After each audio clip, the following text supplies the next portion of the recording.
Halo Kenny, coba dong lengkapin ayat Matius 22 ayat 37. Kasihilah Tuhan Allahmu dengan sepenuh apa? sepenuh hati, Sepenuh hati terus, sepenuh jiwa, sepenuh jiwa terus. segenap ragam.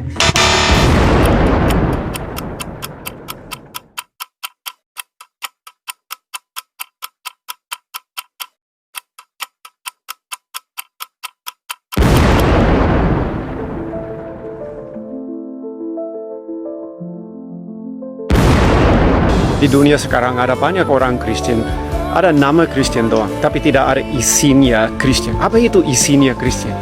Itu hadirat Tuhan, itu Roh Kudus di dalam. Tapi kenapa nggak ada? Karena mereka tidak mau bayar harga. Apa itu harganya? Harga itu harus cari wajah Tuhan, harus doa, harus bayar harga segitu. Seperti kalau mau isi bensin, kalau Anda ke pompa bensin aja, tidak dapat bensin tanpa bayar, kan? Itu bensin tidak gratis, harus bayar baru dapat. Ya, seperti itu ya.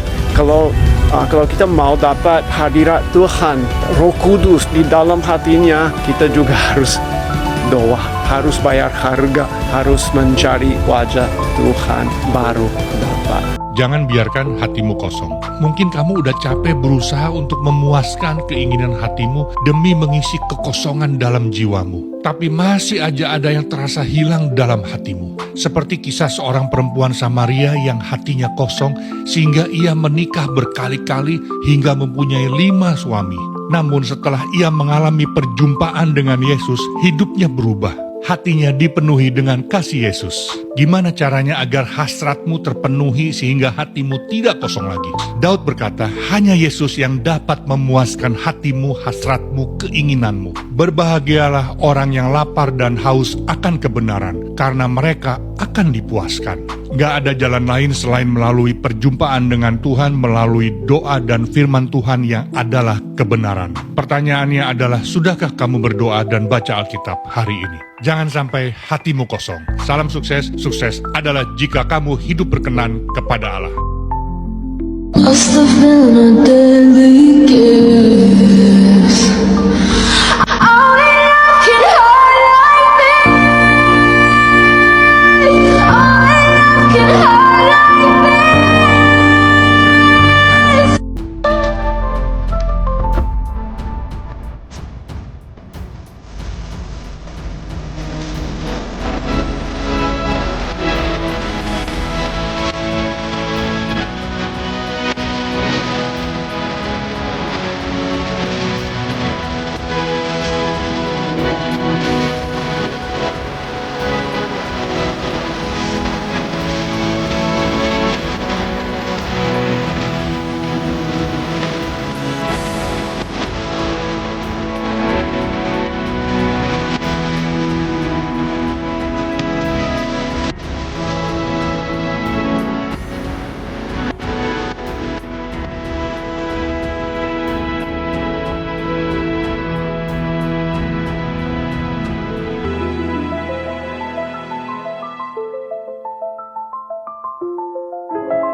Dunia adalah Kenny, coba dong lengkapin ayat Matius 22 ayat 37. Kasihilah Tuhan Allahmu dengan Sepenuh sepenuh apa? sepenuh hati, Sepenuh hati terus, sepenuh jiwa, sepenuh jiwa terus. segenap ragam. Oke, kita sampai di situ aja sebelum dia lebih ngasal. Coba lengkapin ayat Mazmur 23 ayat 1 dong. Tuhan adalah gembalaku. Tetot. Kita percaya kalau firman Tuhan itu hidup dan berkuasa mengubah hidup kita. Tapi gimana ya kalau kita sendiri jarang baca, gak inget, atau gak ngerti isinya? Nah, sahabat ODBM, baca Alkitab itu bukan sekedar baca, tapi kita harus punya hati yang mau mengenal dan mengerti Allah. Yuk, simak tips berikut yang dapat membantu kamu mengerti firman Tuhan. Tips yang pertama, sediakan waktu khusus. Konsisten adalah kunci. Coba 10-15 menit setiap hari, dan jangan tunggu mood datang. Kamu juga bisa pakai bahan pendukung seperti Our Daily Bread apps yang dapat kamu download di App Store dan Play Store. Tips yang kedua, bacalah dengan bersuara. Tips ini bukan hanya memudahkan kamu untuk fokus, tapi juga untuk mengingat firman Tuhan. Ucapkanlah syukur dalam segala hal, sebab itulah yang dikehendaki Allah di dalam Kristus Yesus bagi kamu. Tips yang ketiga, tandai, catat, dan renungkan. Kamu bisa garis bawahi atau tulis insight yang kamu dapatkan, sehingga firman Tuhan yang kamu baca tidak hanya sekedar lewat di kepala. Tips yang keempat, kamu bisa gunakan ayat Alkitab sebagai isi doamu.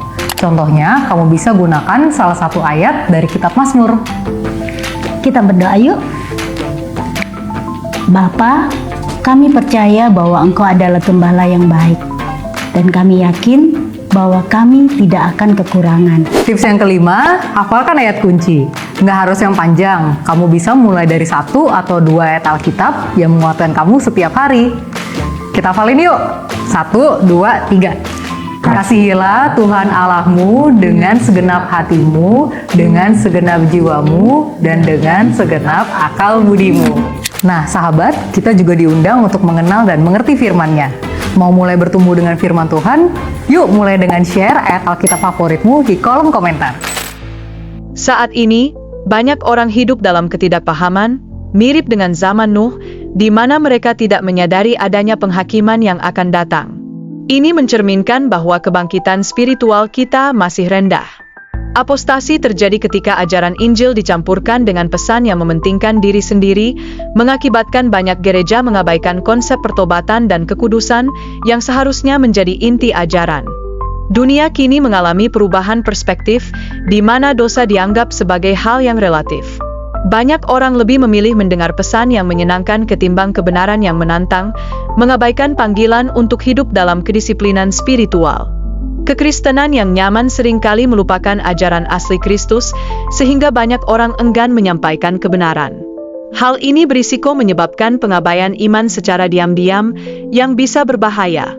Saat ini, terdapat peningkatan kebencian terhadap orang-orang beriman yang telah diingatkan oleh Yesus dalam Matius pukul 10:23. Menithakan iman di dunia yang menolak kebenaran memerlukan keberanian yang nyata. Di level geopolitik, banyak ramalan Alkitab mulai terwujud. Koalisi negara-negara yang menentang Israel mencerminkan tanda-tanda akhir zaman yang telah dijelaskan dalam nubuatan.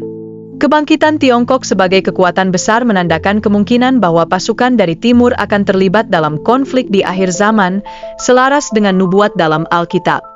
Digitalisasi ekonomi dan pengenalan mata uang digital menuju pada sistem pemerintahan global yang telah dinubuatkan. Ini menunjukkan bahwa tanpa tanda tertentu, tidak ada yang dapat membeli atau menjual. Tanda-tanda langit dan fenomena astronomi berfungsi sebagai medium komunikasi ilahi dengan umat manusia. Peristiwa ini menyiratkan adanya pesan profetik yang signifikan di baliknya. Kejadian bulan darah pada tahun 2014 dan 2015 yang berkaitan dengan perayaan Yahudi adalah salah satu contoh penting bagaimana langit berinteraksi dengan sejarah Israel. Ini membuktikan kitapan nubuatan. Gerhana matahari besar di Amerika pada tahun 2017 dan 2024 membentuk pola tanda X. Ini menciptakan pertanyaan profetik tentang peran Amerika dalam mendukung Israel di akhir zaman. Fenomena astronomi yang langka pada 23 September 2017 sesuai dengan visi Yohanes dalam kitab Wahyu. Ini membingungkan ahli kitab karena menunjukkan ramalan penting yang harus diperhatikan. Digitalisasi ekonomi menghadirkan tantangan baru di mana pemerintah dapat membatasi akses ke rekening keuangan individu, menciptakan potensi kontrol total terhadap masyarakat. Sistem pengenalan wajah dan pengawasan massal telah diterapkan di berbagai kota di seluruh dunia. Ini memungkinkan pemantauan gerakan dan perilaku warga secara real-time yang patut diwaspadai. Adopsi teknologi microchip untuk pembayaran tanpa kontak semakin meluas.